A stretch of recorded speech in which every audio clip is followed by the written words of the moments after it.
What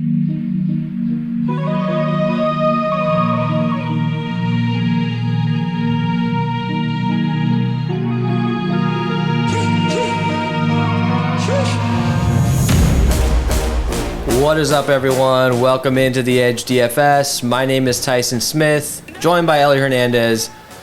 I am in Jacksonville-ish area. Saw a pretty crazy game today. Hot as balls. It was... I don't know how anybody goes to that stadium in September. It was terrible, man. It reminds me of Sun Devil Stadium back in Tempe. That was brutal, but...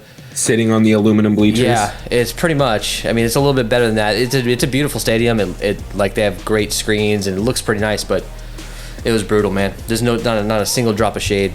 Anyways, Cardinals won. That was a rough beginning to that game, but pretty happy about it. And right now, we're what are we? Third quarter in the Sunday Night Football game while we're recording this.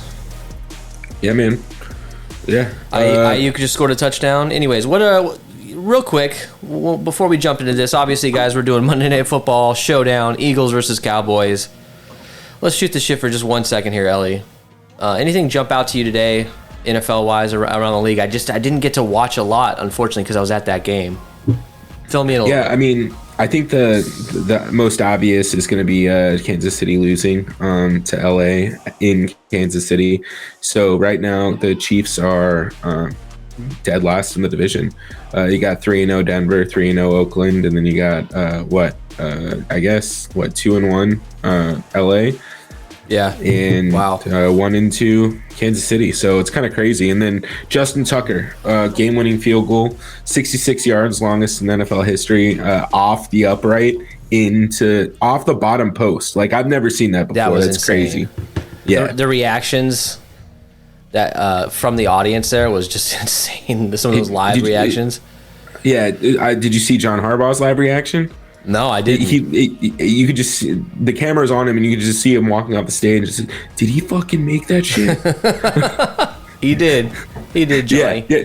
Yeah, bro. Like, that's 2 weeks in a row where John Harbaugh just looks like a damn genius trusting in his guys. And, as much as I talk crap about him and his inability to get Lamar Jackson some quality talent, they did better today. And we had a Mark Andrews sighting today, who, by the way, helped me a lot in my main slate lineups. Yeah. I must have had 20% of Mark Andrews. I went heavy on him, man. He's just priced. He's priced with a lot of the other tight ends, and he ended up with over 100 yards, man. You love your tight ends. I think I love my tight ends. And hopefully Kittle can get involved here tonight, because otherwise I think we're doing pretty good, right? Yeah, I think so. I mean, the game started out terribly, because you're going to be heavy 49ers in this game. You kind of have to be. Yeah. I actively tried to, we talked about it in the show, but I actively tried to get at least 3 Green Bay in my lineup because it's going to be so much different.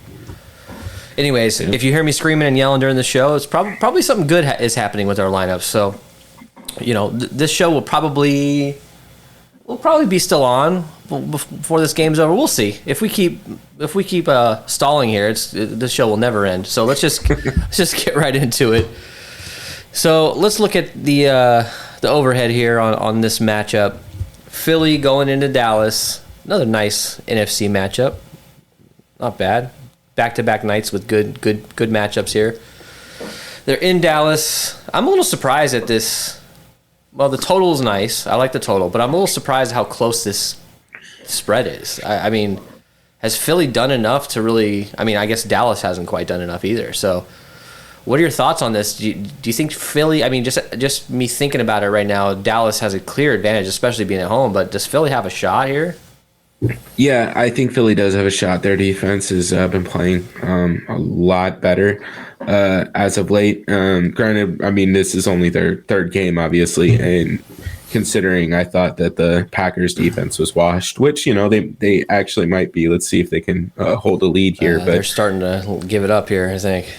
Yeah, so hopefully that doesn't bite me in the ass. But I think Philly's defense is getting better. And Dallas, again, is inconsistent. We don't know what's going on with this whole Zeke, Tony Pollard situation, which is really interesting to me. Yeah.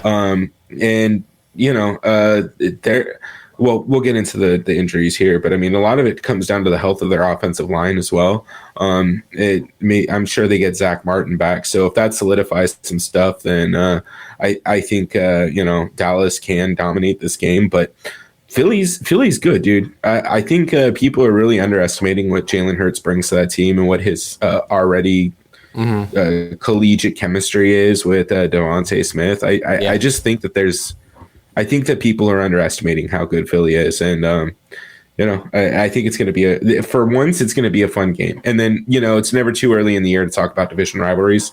This is a division rivalry. Yeah, anything can happen. Anything can happen. Yeah. Well, I'm just wondering which Dallas is going to show up. Is it going to be the 500-yard Dak Dallas, or is it going to be the Dallas that just kind of disappoints? I'm curious to see what happens here.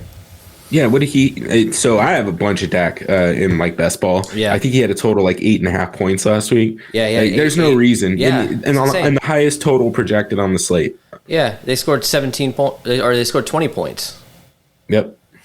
But he didn't throw any touchdowns. That's interesting. So I don't know what Dak is going to show up, but let's just get into the injuries here. So I'm only seeing, back me up on this, Ellie. I'm only seeing like Boston Scott as questionable as far as like fantasy guys go. Do you see anything else jumping out to you? Is Dallas's line? Do you know if they're back to being healthy? They should be, because most of it was COVID protocol, but it's something that I think we need to keep an eye on throughout the day tomorrow, just because you never know with COVID. And one thing to note that really will impact how we play DFS this season is unvaccinated players have to test. I think it's daily, but vaccinated players have to test every 2 weeks. So the problem is they can be carrying that around all the time because they're not testing. Yeah. So you never know, and until we can kind of like get some actual information on what percentage of these teams are vaccinated. Yeah. There's a good chance, like if Cole Beasley ends up with it, you could lose the wide receiver room. Yeah. And as funny as it is, like that's stuff that we need to be aware of. So because this situation was so COVID related, I'm going to be looking at it pretty heavily tomorrow. But as of right now, I just don't think that there's anything to worry about. Well, apparently Zach Ertz is on track to play. He was on the COVID list. They have him listed as probable. He should play Monday Night Football. And if he does, he's pretty low priced. We'll talk about him in a minute. He's fallen from grace quite a bit. I mean, it just seems like yesterday this guy was one of the top tight ends in the league, and now he's getting priced at what, like 3,200 or something like that. What is he at? Let's see. 2,200 for Zach Ertz. I know he has his price. Yeah, he's 2,200 this week. Okay, so we're gonna get into this so I don't forget. Daniel Goddard, he was told he was not going to get re-signed by Philly. So Dallas Goddard, but yeah, pretty close. Daniel Dallas something Goddard, right? Or right. Godere, it could be Godere. I mean, who knows? Yeah, Godere. Yeah, something. He could be French. I have no idea. But look, dude. Philly has to get this right, and if Ertz is healthy, I expect him to be involved. I can't lose both of these guys. Right, and you can't be dead wrong when obviously Dallas Goddard, this other tight end is pretty good, and we've seen it. So they're both number ones. They both should be starting somewhere. But if Max Williams and Dan Arnold are starting, Daniel Goddard is going to start somewhere. Dallas Goddard, but yeah. God damn it, Dallas. It's Goddard versus I hate Dallas Cowboys. so much that I refuse to say his name. All right, so let's get into this breakdown. Break it down. All right, bear with me, guys. I'm on the road, so I don't have two monitors, so it's gonna be weird. While you're doing that, given my previous comment that I hate Dallas, it will not impact my decision making here. Just to be clear. Yeah, I think we all hate Dallas. I think that's just If you're a Cowboys fan, sorry, I don't mean to offend you, but I mean, come on. All right. Yeah. How are the Yankees doing so far, too? Yeah, exactly. Don't worry. What is it, Detroit Red Wings, or are they fans of other teams now? And Manchester United? All right. Some low blows here right off the bat. Dak Prescott, 11.2K. Jalen Hurts, 11K. So to me, Dak has just a much higher ceiling, and he's proven himself more. Jalen Hurts has the rushing ability. So these guys are priced up. Who, if you had to choose one, who would it be? And are you convinced that you want to get both of these guys into your lineups as much as possible? Yeah. Oh, geez. Sorry, I just saw Jimmy G die. Anyways, yeah, I'm gonna try and get both these guys into my lineups. I think for the most part, just not to get too far ahead of it, but my fate of the night indicates that I'm gonna be in the passing game a lot. And Dak has outlying low performance games, but those low performing games are outlier situations. I mean, he's going to put up a lot of fantasy points. Yeah. And in fact, like he's approaching that territory. I mean, look at some of these totals here, right? Like he's approaching that Lamar Jackson territory where you really got to start thinking about like how it impacts you to not have him at captain. Yeah. So I think having him at the flex is going to be important. And again, this is a division rivalry game, and both teams are pretty good. So whoever has this is going to have a leg up in the season series, obviously. But you don't want to be playing from behind in a 17-game season trying to catch your divisional opponent. So it's going to come down to these two. We don't think Washington football team is going to catch. So I think Dak is going to get some run. Jalen Hurts, same thing, man. I don't know how you don't play him. I don't think you need to worry about the captain risk quite as much.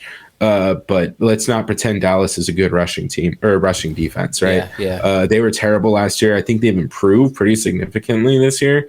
But they still have holes, and 2 games of defense does not a team make, if that's a thing. I don't know, but I mean, just because you did well 2 games doesn't mean you're all that. I mean, we saw that with the Cardinals. Hate to keep bringing that up, but we saw week 1 how dominant they were against the Titans, and we didn't see it week 2. We didn't really see it week 3. So.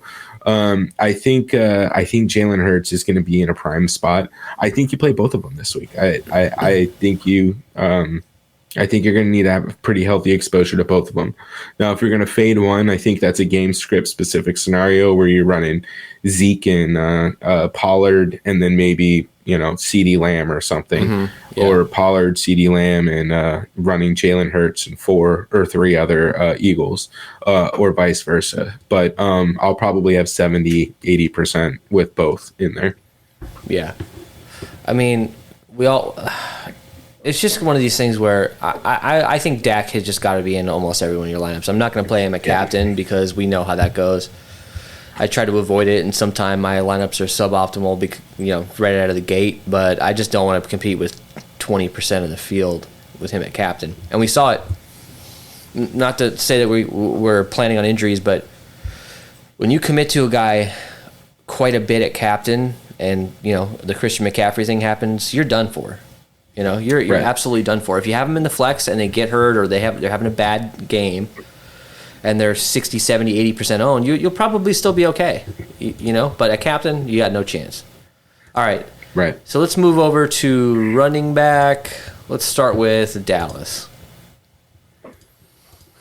So look, Tony Pollard is actually projected for... Oh, no, he's not. My bad. No, he's not. Zeke Elliott's projected for like 5 more fantasy points.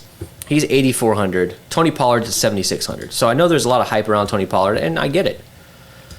I absolutely agree with it. But look at the price. Just look at Zeke's price, man.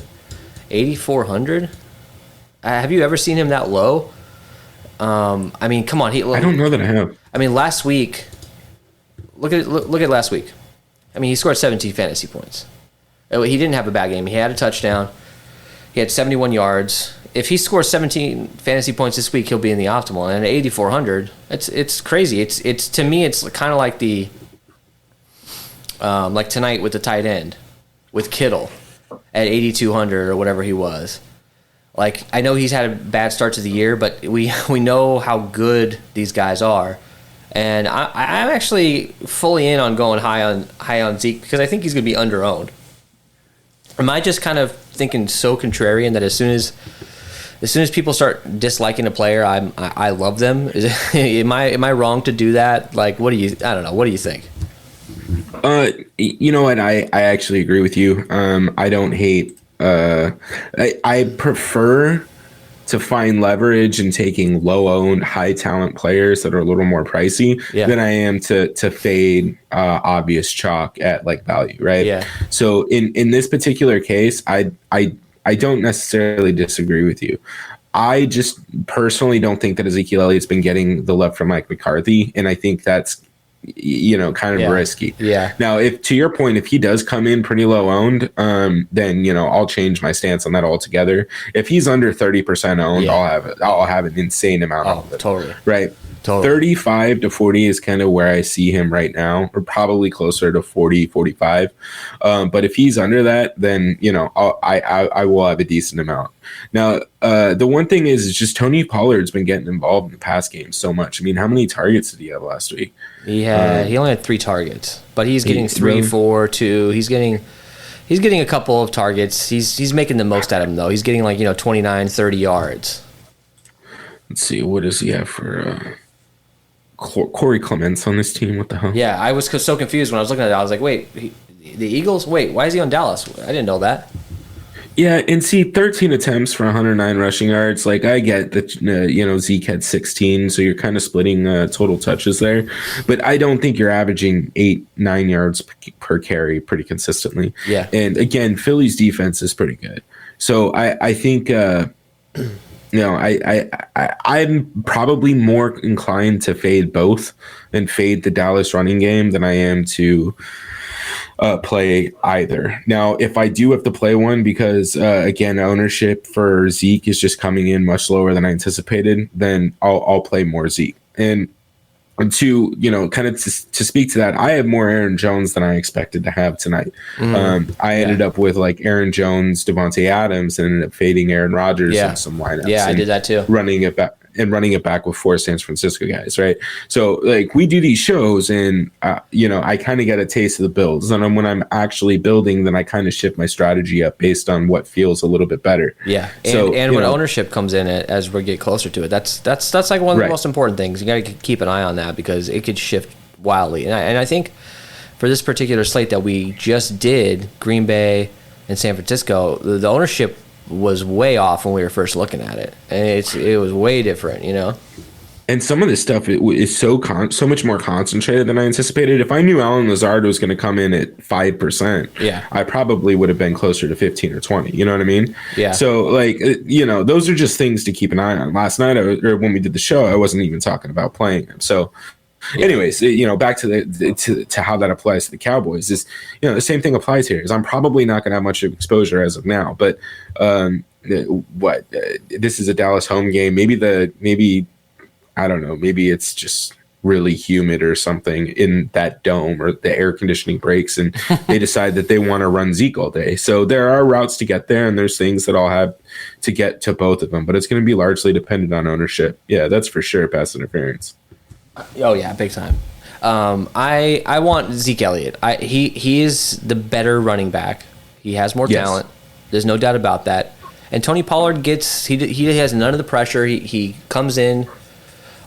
Sometimes he comes in on 3rd and 15 and gets a draw and pads his stats, and no one even notices that. They just look at the box score. So at 7,600, he has to have 15 points, right? 7,600. That's dude. He should be 4,000. He really should be around $4,000 or $5,000 range, and him at 7,600. I might not have any Tony Pollard, and if he kills me, then Tony Pollard ends my night. Okay, fine, I'll accept it and move on. I feel like if his ownership is coming in close to Zeke because he's trending up, hell no, I don't want anything to do with that. Let's move to the other side here. Phillies running backs.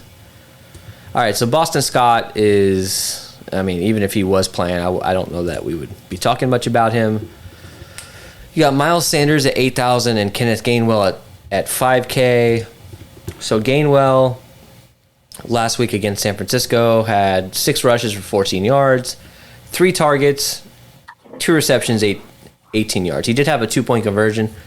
Week 1, he had a rushing touchdown.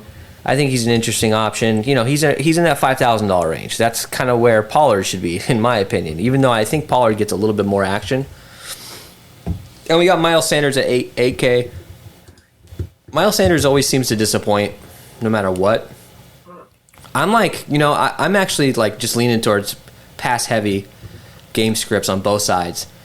Fit in Zeke when you can, but just go deep with all these talented wide receivers, because Miles Sanders is not, you know, he's $200 cheaper than Zeke, and I take Zeke any day, wouldn't you?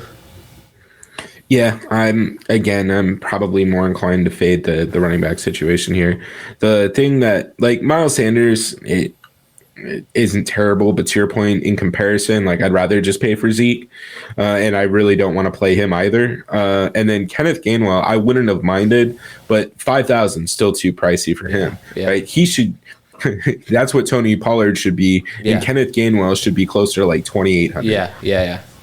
That's where I'm at. Not playing either of the backfields for the most part. Yeah, I mean, it hasn't proved anything. He scored a touchdown. Who cares? Like, it doesn't mean anything. Let's move over to wide receivers here. Let's start with Philadelphia. So we've got Devonta Smith, 7,200. Jalen Reagor, 6,200. Quez Watkins at 5,400. Let's start by talking about them. I know you like Devonta Smith. He's reasonably priced for a guy that, you know, you think you can get 100 yards and a touchdown out of, you know, pretty convincingly. His price is down.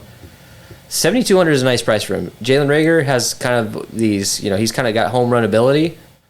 We saw him score that touchdown the other day. It was last week, I believe.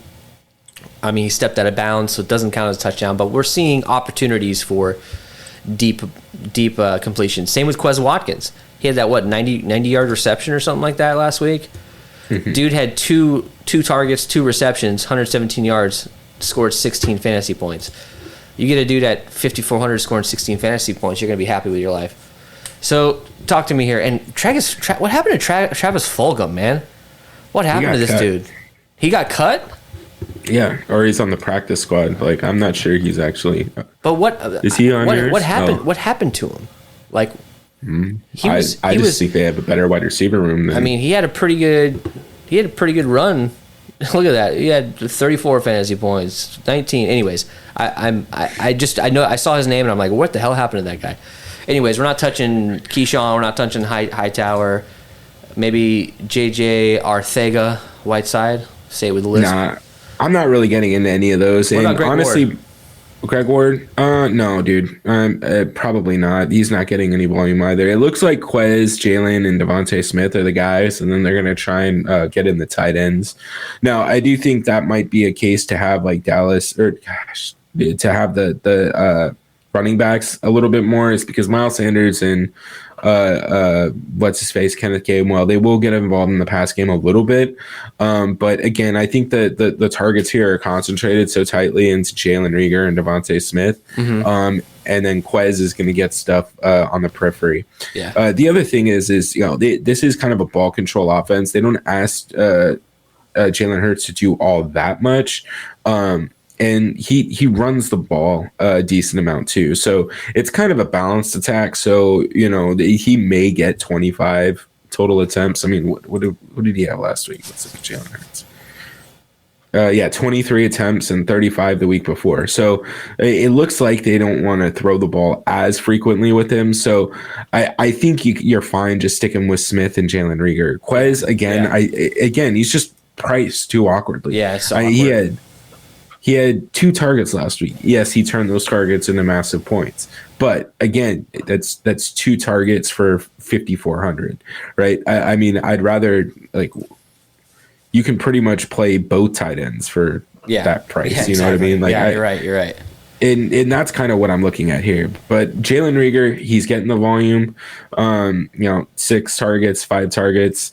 And then Devontae Smith, we know that's a Jalen Hurts guy. I mean, he had 7 targets last week, only caught 2 of them. But again, I just don't think that's going to happen too frequently. He's too fast and too talented.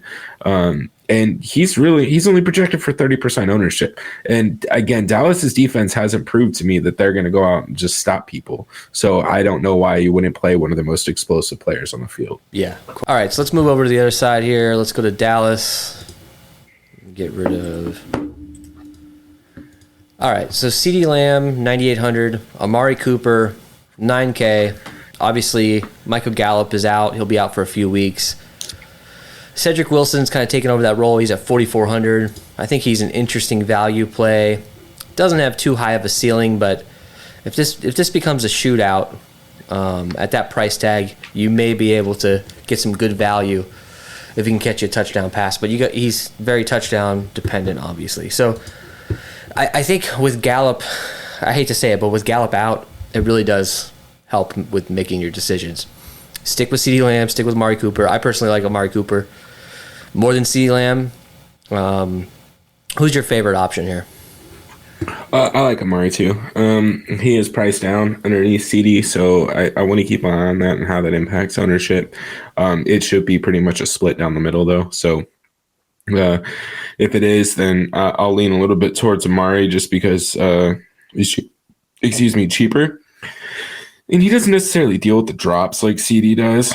But now that I say that, maybe he'll revisit his second year and have 8 drops in a game again. I don't know. Yeah. So I love Amari Cooper, man. I think he's one of the top wide receivers in the game. I just don't think he stays healthy. And we know that Dak loves him as a target. So I probably got to go Amari Cooper. Now, I do want to, in response to your comment about Cedric Wilson, I agree with you. Now, this is going to sound weird, especially after all the crap I just said about people being mispriced, but Cedric Wilson at 4,400 in the number 3 role in this offense, I don't hate. Yeah. He's explosive. He's quick. He's you get him in a quick screen or something, he could easily turn that into a touchdown. So this is this is the equivalent of that Quez Watkins role, right? So, and this is more close to where I would expect him to be priced. Even probably a little bit less than this, but I like Cedric Wilson too. I mean, Cedric Wilson is not as good of a player yet in his career as Gallup, but I just imagine if Gallup was 4,400, you'd be all over it, Right, and great quarterback makes a great wide receiver, so Dak could easily turn him into something more than he is. He's a dynamic guy, though. He can get open. They can use him in different ways. All right, so if you had to choose one guy, are you going pass heavy here? And if not, who are you choosing out of CD or Cooper? I'm going pass heavy. I'm going to try and get both if I can in lineups, but otherwise I'm going to probably lean Amari Cooper. Now, I mean, the volume is just so crazy. I really don't think you can do anything wrong here, man. I mean, look, CD had 15 targets week 1, 9 week 2. Amari had 16 week 1 and 5 week 2, which, I mean, that's an insane amount of targets for any. What are you supposed to do with that? That doesn't help me. It doesn't help. I mean, it's just like talking about Godwin and Evans. Yeah. I mean, who the fuck knows? I don't know who's going to do better. Just try to spread them out as much as you can. If you have a good feeling about one of the guys, if the ownership comes in way lower for a Cooper than it does with CD, then take advantage of that. That's going to be what I do. Is I'm just going to wait to see what ownership comes in at. And I just as a side note, if you think that they're going to get target shares like that again, that's going to lead to an insane score for PPR that they may be required for your lineups. Yeah. Just you might have to have both. Might just have to have both of them. I wouldn't be surprised. So tight ends, Dalton Schultz, 4,800. Blake Jarwin, 3K. In your opinion, who's the number one here? We've seen Blake Jarwin score. I know he's coming back from an injury. Dalton Schultz has gotten some looks recently. His salary's a little bit down. Who's your favorite guy here, if any of them? I like Blake Jarwin at 3K. The one thing that we did miss the last time we did the Dallas Showdown show, or that I missed, was I wasn't high on any one of these guys, and somebody has to play tight end. Yeah. So I mean, even if they split 50-50, I mean, honestly, even if they split 30-70 with the 70 going to Dalton Schultz, that might be the only time where I would consider taking Schultz over Jarwin. That price differential is pretty silly. Well, let's look at the snaps here. Schultz is at 76%. Wow, that's interesting. I didn't realize it was that big of a gap. But how many targets does Schultz have? So 14% target share last week. He's getting like 4. Dalton Schultz had 2, and Blake Jarwin had 4 last week. I mean, it's one game sample, but yeah. So you got 2 and 6 for Schultz, and then 4 and 4 for Jarwin. Jarwin's the guy who seems to be getting targeted slightly more. He's probably mainly in there for pass catching ability, and Schultz is probably a little bit of both, blocking and pass catching. So I think it's just a coin flip as to who actually gets volume. But I personally just don't want to go heavy on any of them. If they each come in at like 15 or 20%, which they probably will, I'll probably just be right around that. Yeah, and I love doing the handcuffs. I love doing let's get, as you'll see here in a minute, let's get Goddard and Zach Ertz in the same lineup. I got no problem with that, but I'm not doing Schultz and Jarwin. Not happening. That's just stupid. All right, let's go to the other side here. Philadelphia. We got some crazy tight ends here. 6,600 for Dallas Goedert. Zach Ertz is at 2,200. I don't know how that's possible. I get it. I mean, this actually surprised me when I look at this. All this red.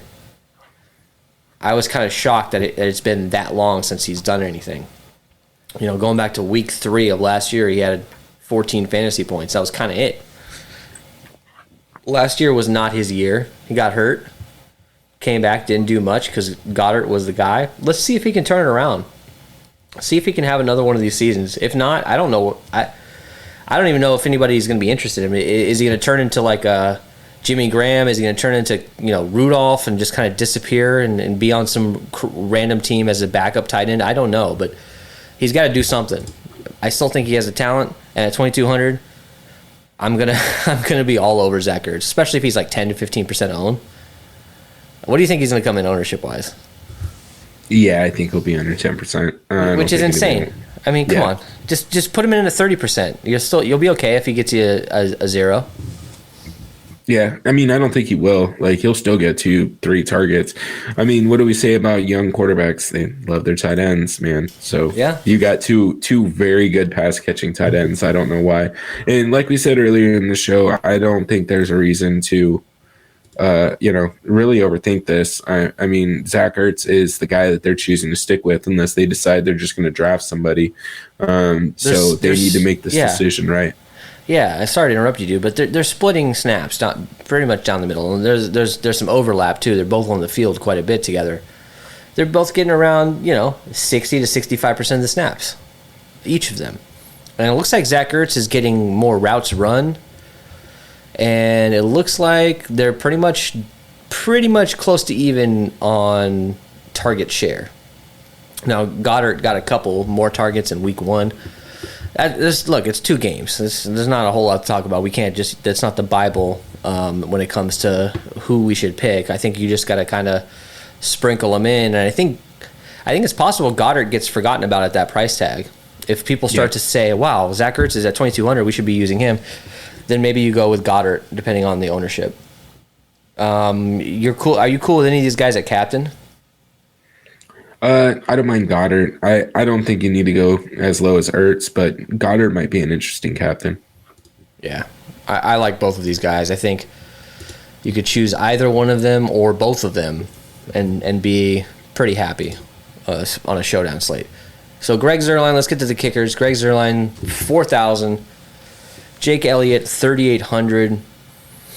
I don't think this is going to be a kicker heavy game. I could be wrong. Who knows what this game is going to turn out like, depending on the opportunities. But we always say it. I just be with the field with kickers and just pray that you get it right. Do you agree with that? There's not a whole lot to talk about, right? No, don't get too far into it. I think Greg the Leg might be in a better situation, but whatever. Speaking of kickers, real quick. So, what was it? It was literally the last play of the second half. Our boy Prater. I had immediate LSU Alabama vibes. I was like, stop. Cut the shit out. Our boy Prater, he rocked that thing, though, man. It was dead center. Yeah, bro. And, what do you expect? It's a 68-yard field goal. He was 2 or 3 yards short. He probably still would have broke the record if he was at 65. And then, of course, I'm like, there's a decent amount of Cardinals fans at the stadium, but this is me. As soon as I see Jamal freaking Agnew take this thing back. No! And then I hear you text me after the game's over that Justin Tucker hit a 56-yarder, right? To win the freaking game, bounce it off. I couldn't believe that. 66. Did I say 56? Yeah, 66. Yeah, obviously not 56. Insane. I could not believe that. I mean, bro, your brain won't default to saying can't say 56 when it talks about a field goal. Oh my god, dude! Kyle almost had a rushing touchdown. Oh, of course he did. Of course, I should have. Why didn't I bet the anytime score? I need to stop doing first touchdown score. I need to bet anytime touchdown score because the odds are still pretty good. All right, defense. Yeah, I don't care. I mean, I don't want defense. I mean, come on. Like, I know that people, like I say, like, oh, let's double up the defense and be in first place for the first 3 minutes of the game and take some screenshots. I don't want to mess around with the defense. There's no reason to. Not in a game like tomorrow night. No, I mean, anything can happen. Like Dallas could, pick up a fumble and return it for a touchdown. But I'm not. You can't plan on that kind of stuff. All right. So let's do our fade of the night. Ready? Let's do it. You're going Zeke. Yeah. I mean, as of right now, man, again, I really want to target the pass catchers in this game and the quarterback. So just from a salary standpoint, I think that's going to impact my exposure to Zeke. But, just with the way that he's splitting carries with Tony Pollard, I'm not a huge fan of that, and he's kind of underperformed. But again, I'm really keeping an eye on the ownership. If he falls if he stays 35 or lower, then I'm going to have more of him. Yeah. Bro, I swear to God, Trey Lance. Oh God. Okay. But yeah, I mean that's where I'm at with Zeke. Fucking chalk just hit, of course. So kicker and defense, that's a cop out on my part. I'm sorry. I'm actually gonna. Yes, I don't want to play kicker and defense, but I'm gonna go with Tony Pollard here. Let's just let's split it down the middle. Let's hedge. I'll go heavy on Zeke. You go heavy on Pollard tomorrow, and we'll see what happens. Sounds good, dude. All right, let's get to crown their ass. This is our favorite tournament option on DraftKings. Now, if you want to crown them, then crown their ass. Ellie, you going with Smith? Yeah, man. I just think he's in a great spot. He's Jalen's guy, and this is the first time to show that they're ready for the big show. So let's see how it goes. That's where I'm at with it. I just think that Zeke, he's going to come in a little bit lower owned. I don't think that people are high on him. He's trending way down. People are high on Pollard. This is the week he gets it back, I think. At least I hope so. If he comes in at super high ownership, I might be a little bit less, but I'm pretty confident at that price that you'll most likely pay it off. I just feel good about it. It's more me just feeling it out at this point. All right, so let's go over to our lineup build. Let's do it. All right. So, Ellie, who do you want to start with here? Let's start with Zeke, dude. Actually, before we do that, let's just see what it spits out. Jesus. Come on. See, this is what's interesting. Like, after building for hours and hours today for this Green Bay game, there's so much value. There was so many good options.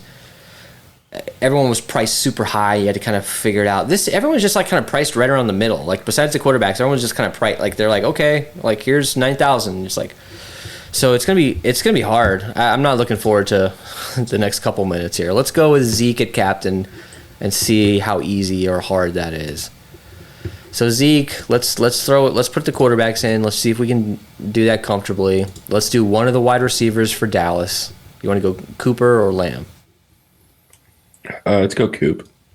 All right, we got Coop. So we got 3 Cowboys. We got to get 1 or 2 more Eagles in here. Zach Ertz. Let's do Zach Ertz. Where are you, bro? Zach Ertz, 2,200. And that leaves us with 4,000. So kicker. Kicker, of course. Freaking Greg the leg. You can go down and get Jarwin. I don't know if I want to do that. What can we do here? I mean, could we... Dude, this is not going to be fun. Honestly, I don't know if I'm going to have too many lineups for this matchup. I really don't. I mean, if you've got Zeke and Dak, I think you can come off Amari Cooper. Let's go to Devontae Smith. Yeah, there. That's a good idea. He's a little cheaper. Now you can cause some damage. 5,800. Let's see what we got here. 5,800. Quez Watkins. Well, yeah. Let's go. Gainwell. Let's go Cedric Wilson and see what we can do to come off Ertz, maybe. Okay. 3,600. So the same defense. Same bullshit. Yeah, there's no reason. You might as well go with Ertz at this point. Yeah. So Ertz it is, and 5,800. So Gainwell. Now you're looking at a 4-2 Philly. Yeah, Quez Watkins or Gainwell, or you could go, $1,000 cheaper and go with Schultz. I don't like that, me personally. I'd rather go with Watkins. Yeah. So okay, let's mess around with fading one of these quarterbacks then and see if this is a little bit easier. Let's throw in Coop and fade Dak. Okay. So Mari Cooper. Fade Dak. Let's go with Jalen Hurts. All right. What's next? Let's throw in. Let's go Jalen Reagor. Yeah, why not? Let's try him out. Might want to get one of these tight ends too. I feel like it's going to be a constant. I feel like we're going to try to jam them in quite a bit. Goddard. We can afford Goddard. Yeah, we can. 4,600. What does that get us? Cedric Wilson. It's just Wilson. Hey. I mean, it's interesting. I actually don't hate that lineup. It's a 3-3. We have two receivers and no Dak, which I get, but it's scary. But his price tag is so high that if he isn't super high scoring guy, this might be okay. Well, and Amari could have 15 receptions for 120 yards and no touchdowns. Yeah. Cedric Wilson could have one reception for 20 yards and a touchdown. Yeah. So totally. If you're, and same with CD, like if you were going to switch Amari out for CD, which you can't with this lineup. Yeah.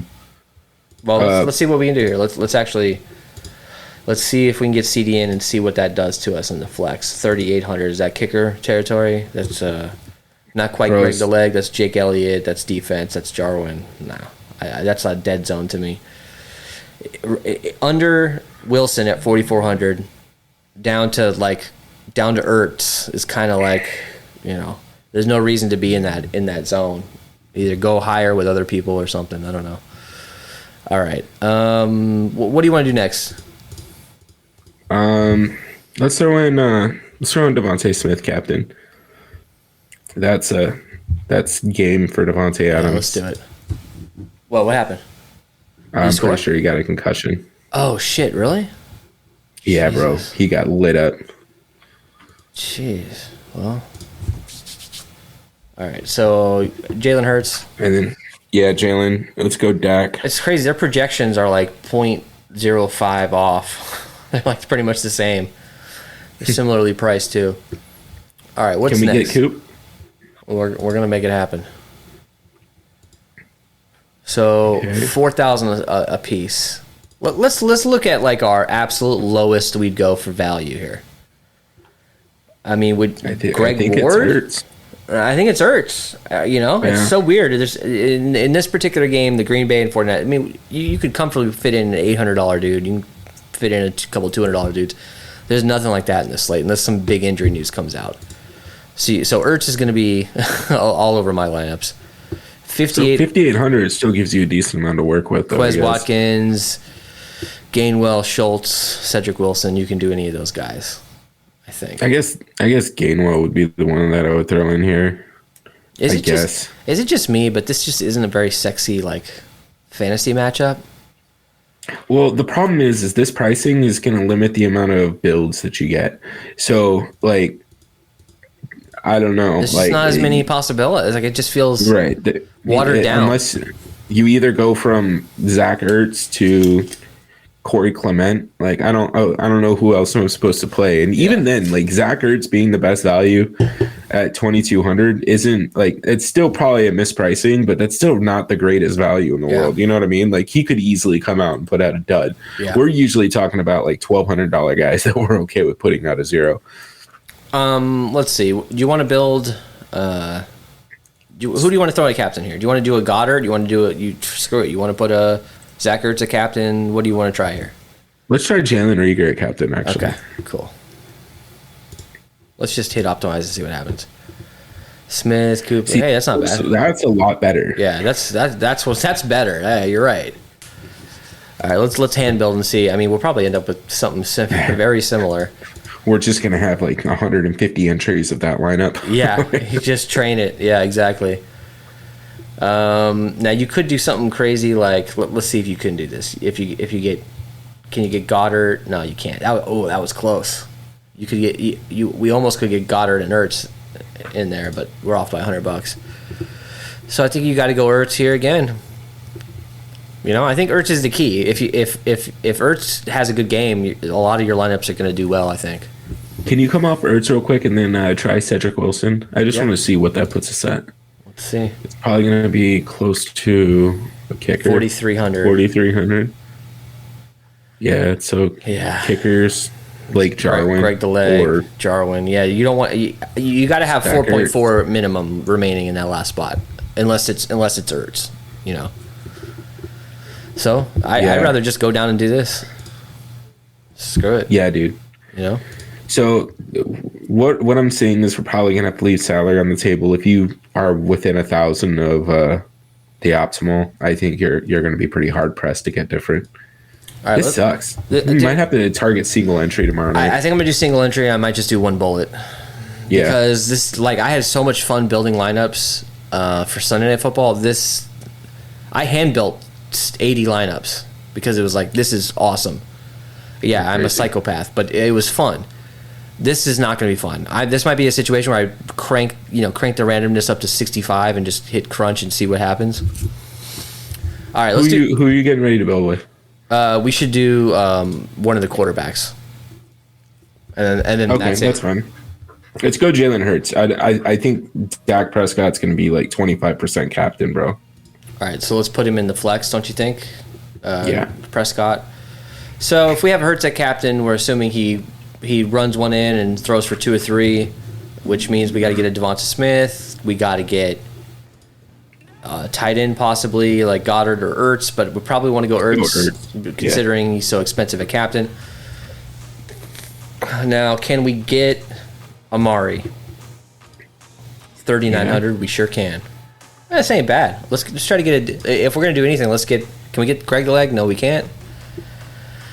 We can get Jake Elliott, but then that's what is that, a 4-2? Jarwin. Where would you go here?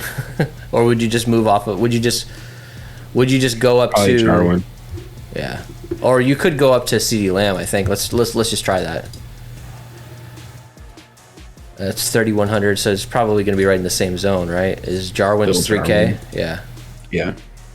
All right, so you see, the only thing that concerns me with this kind of build is just Devontae Adams should be getting a concussion test. Anyways, so seriously, bro, he got hit in the head, but Blake Jarwin. I think Blake Jarwin's the way to go. Honestly, let's build a lineup with him at captain. Okay. Yeah, sorry, I'm watching Trey Sermon here. You can tell, like, I hate to do a show like this, but you can just tell in our enthusiasm. It's just like this might be one of these to go light at. There's no way to get different either. Like if these are the only lineups, like you're gonna have to do some weird shit, which is fine. And speaking of weird shit, this is weird shit. Jarwin at captain. Right. I'll start with the top guys: Dak, Jalen, Devontae, Amari. Yeah. And that leaves us 7,100. Rieger? Dallas Goddard. Goddard? Yeah, Goddard. Yeah, or whatever. Rieger, Jalen Rieger. Yeah. That's not bad, actually. You need Jarwin to score you a touchdown and 50, 60 yards and 4 or 5 receptions. I don't know if that can happen or not. I sure as hell don't, dude. I'll take 2 touchdowns from him, though. Yeah, exactly. All right, well, that's this is it. going to be a game for watching. I might just do 1 or 2 lineups tomorrow and sit back and have a beer and just enjoy it for once. And I'd have some gambling on the line, really, to be honest. Right. All right, so thoughts. So prediction. Who's a low-owned guy that you think can score a touchdown, and what do you think the final score is going to be? A low-owned guy that I think can score a touchdown. Let's go with shocker, Zach Ertz. Yeah, I think so too. Final score, I think we're looking at 34-31 Dallas. I think this could be a stinker. I think this could be like a 21-17 Dallas win. Hopefully it's like a 7-2 Dallas loss. That's what I want to see. A safety and a touchdown. I love it. All right, guys. Well, we'll be back for Thursday Night Football. We've got the Jaguars versus the Bengals. That's going to be another. Actually, you know what? I actually don't mind like games like that because it's such a shit fest and there's so many random players you can throw in there. Anyways. Yeah, at least that offensive lines, you got the opportunity for turnovers and just randomness. So. Yep. All right, guys. Thanks a lot. Good luck tomorrow. If you're choosing to go heavy, be smart. All right. See you guys later.